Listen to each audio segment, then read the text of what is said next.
XB Jejemon. Ngayon pa lang magpapaunmanin na ako, kasi baka ulo nyo masira ko. Manilipa ako ng mga nagsabing mahina ako. Makinig kayo, bihira to. Madalas na marinig sa kanta na pakilig, kasi malikot ang diwa ko. Iba yung pinapakita ko para di nila makita na may tira ko. Dahil nakita nyo, madulas ang dila ko. Kaya pagka pumitik klaro, kung usapang linya naman ay mabisa. Kaya gusto nila makabisa to. Di man ako magaling kumanta, pero hindi tipiyo kasi nagtisa ako.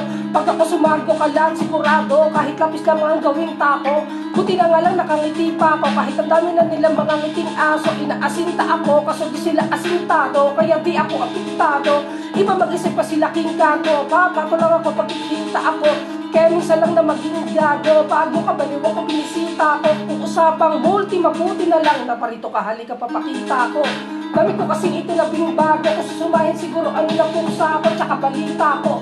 Galing sa bibig nyo, madalika mo, o sige gawin nga to. Pag hindi nyo nagawa ay para nyo na rin inamin din nyo kaya na itumba ko.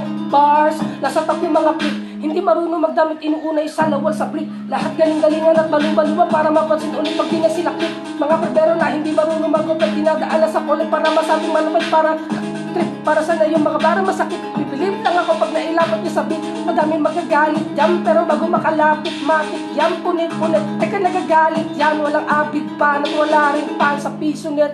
Kita-kita lang naman yung difference sa kanila pag kami gumawa, hindi pilit. Tapos kung sino pa yung mga silhouette, nagpapanggap ng matigas pero galawang impotent. Pero yung mga legit nakakasama ko sa pick kasi nakakasama ko sila sa gig. At yung mga naiingit, hindi sila makatikin kasi hindi nila maamin na nabibilin. Kaso halata na mga galaw na weak, hindi kayo masasagip sa makatuwid. May pag-asa na sila makatawid pag yung pangalan ay kung saan ikakabit. Ganito dumiktek, siksek, mabigat sa dibdib. Alam ko hindi nyo to in-expect, kinakala nyo gawa na in-check, kaya wala kayong ideyang ganito kalintek.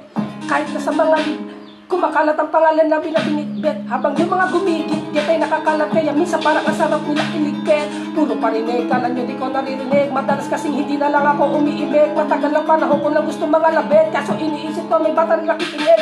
Pag ako nagpaulan ng bara ay hindi ko unlimited, kaya yung bawat titig ay hindi tinitipid, nagdididipid kayo mag-iisip ko kung bakit ganito ako mag-isip hindi nagigipid.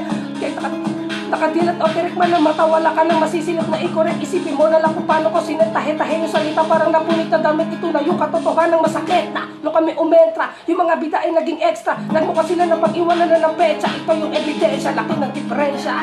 Brrr!